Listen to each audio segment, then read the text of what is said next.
Baik, Assalamualaikum warahmatullahi wabarakatuh. Sebelumnya perkenalkan kami dari kelompok 4 KBI. Di sini kami akan menjelaskan terkait bagaimana penggunaan dari website Uniprot dalam mendeteksi ataupun melihat informasi terkait dengan protein. Nah, sebelum kita tinjau sedikit apa sih sebenarnya Uniprot itu? Jadi Uniprot ini adalah suatu website data yang bisa diakses secara bebas yang memberikan informasi terkait dengan urutan protein dan juga berkaitan dengan informasi fungsional berkaitan dengan protein ini. UniProt ini punya 4 komponen penting, yaitu ada UniProt KB berkaitan dengan lokasi, fungsi dari suatu protein, kemudian yang kedua ada proteomes berkaitan dengan metagenomiknya, kemudian ada UniPref itu berkaitan dengan pengelompokan protein, dan juga yang keempat itu adalah UniParch itu berkaitan dengan publish sequence protein. Baik, langsung saja di sini kita akan lihat websitenya. Nah, ini UniProt. Di sini kami melihat dan juga memberikan informasi kepada teman-teman terkait dengan pencarian informasi yang berkaitan dengan protein dari VEGF. Langsung saja pertama di sini kita cari protein VEGF.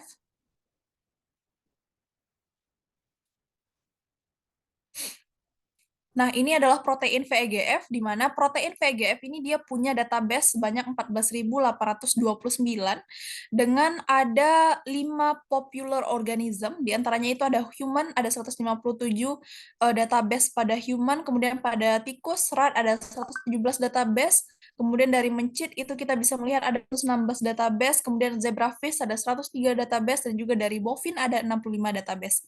Baik, di sini akan human, kita akan melihat bagaimana protein VEGF ini pada human atau pada manusia.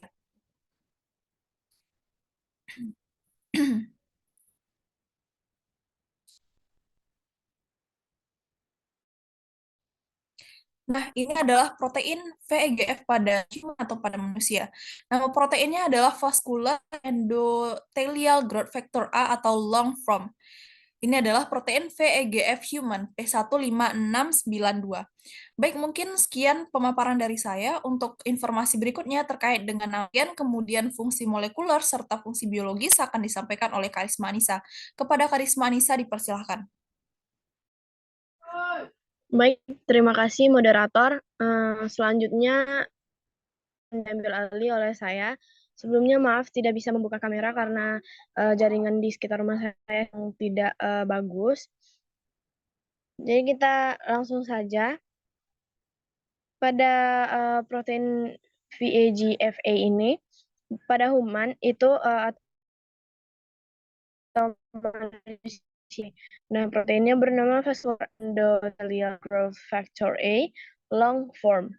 Kemudian protein ini terdapat pada organisme Homo sapien dan amino asidnya sepanjang 395 sekuen.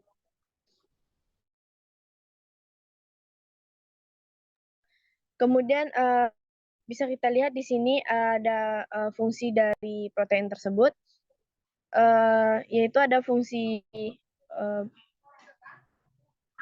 biomolekulernya dan fungsi biologikalnya dan fungsi molekulernya. Nah, yang pertama itu molecular function atau fungsi molekulernya. Itu ada di sebagai virus receptor activity, DNA binding, RNA binding, cytoskeleton motor activity, sebagai catalytic activity, GTPase activity, dan banyak lagi aktivitas-aktivitas yang aktivitas lainnya yang mana protein ini berfungsi sebagai di dalamnya. Kemudian kita next pada biological prosesnya. Fungsi biologikalnya itu dia berfungsi di mitotic cell cycle, cytokinesis, cytoplasmic immune system process, muscle system process, circulatory system process, renal system process, respiratory system process, carbohydrate metabolic process, dan banyak lagi biological prosesnya.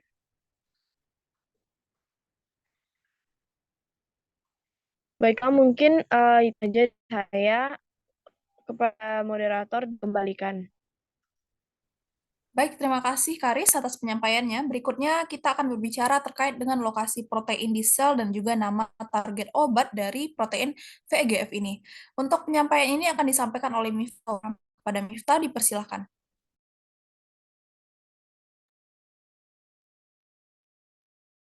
Oke, selanjutnya itu lokasi protein di sel.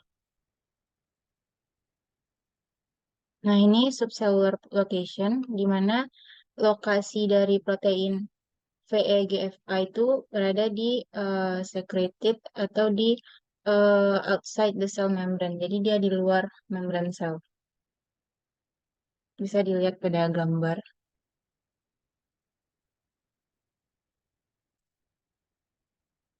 Selanjutnya, nama target obat.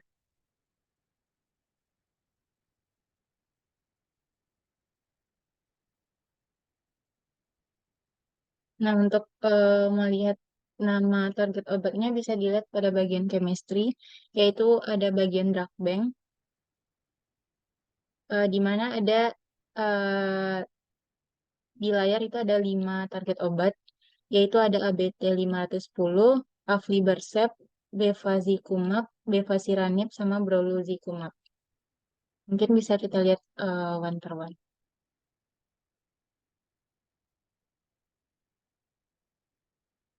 Jadi dia langsung masuk ke drug bank. Nah, ini target obat ABT 510, di mana di sini ada keterangan generic name, background, terus ada type-nya, dan juga ada strukturnya.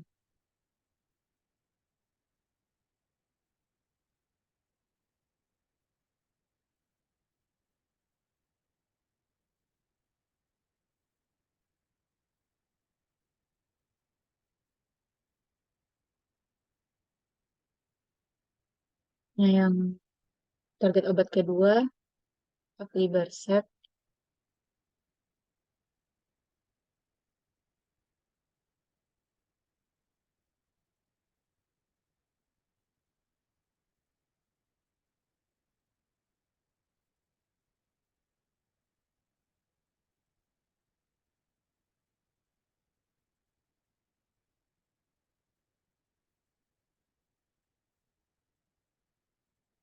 ada bevacizumab, juga sama. Itu ada generic name, background, juga ada accession number-nya.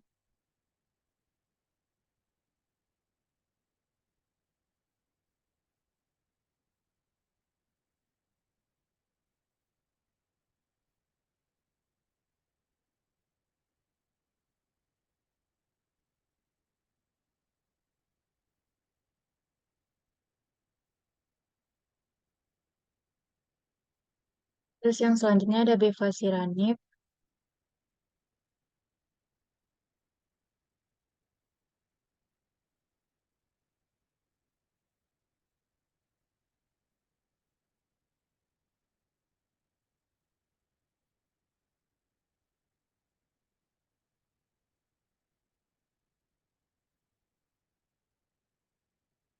Dan yang terakhir ada brolucizumab.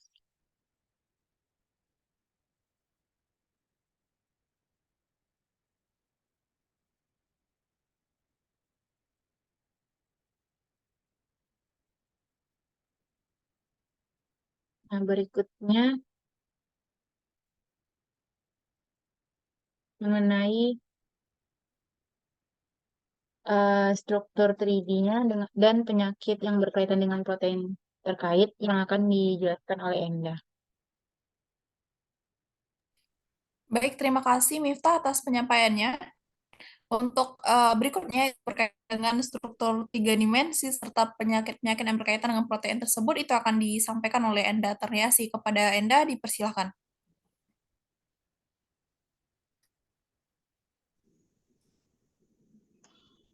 Baik, terima kasih kepada moderator bisa diperlihatkan mengenai struktur 3D dari protein VEGF.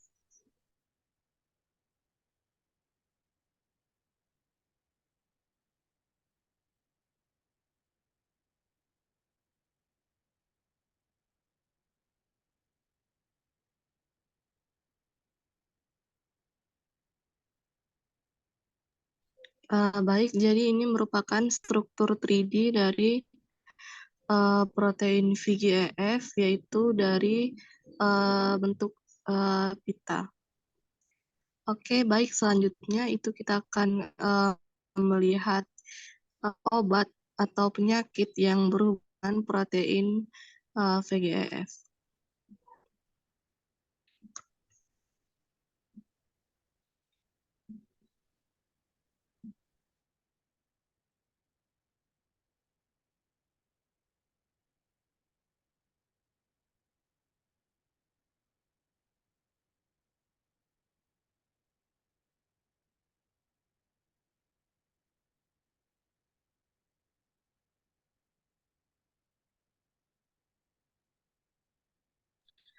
Oke, baik. Jadi ini merupakan disease dan varians dari yang berhubungan dengan protein VGAF. Itu yang pertama ada microvascular complication of diabetes 1. Jadi penyakit ini itu merupakan asosiasi dengan variasi yang menyebabkan represen dari masukan gen tersebut. Pathological condition that develop in numerous tissues and organs as a consequence of diabetes mellitus. Jadi ini merupakan penyakit kondisi patogen yang berkembang pada beberapa jaringan dan organ sebagai konsekuensi dari diabetes mellitus. Dan mereka itu termasuk diabetic retinopathy, diabetic nephropathy leading to end-stage renal disease, and diabetic neuropathy. Diabetic retinopathy itu remains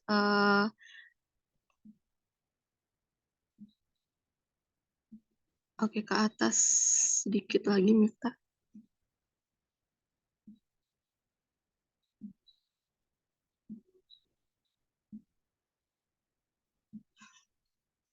Oke, jadi diabetic retinopathy itu merupakan penyebab utama dari blindness atau kebutaan di antara beberapa diabetik pengidap dewasa. And then it is characterized by vascular permeability and increased tissue ischemia and angiogenesis. Bisa scroll ke bawah.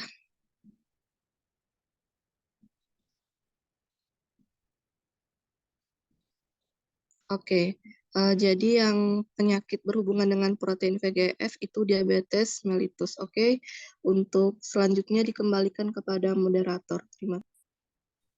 Baik, Enda, terima kasih atas pemaparannya. Jadi itulah penyampaian dari kami terkait bagaimana cara kita menggunakan UniProt dan bagaimana cara kita mengambil analisis informasi terkait dengan protein, dan juga sudah kami sebutkan berapa jumlah database protein, kemudian nama proteinnya, nama gen, fungsi molekuler, fungsi biologi, lokasi protein di sel, target-target obatnya, di mana si UniProt ini dia berhubungan langsung juga dengan drug bank, yang dimana nanti di sana kita bisa lihat interaksi obatnya, penyakit ini berhubungan dengan interaksi obat apa.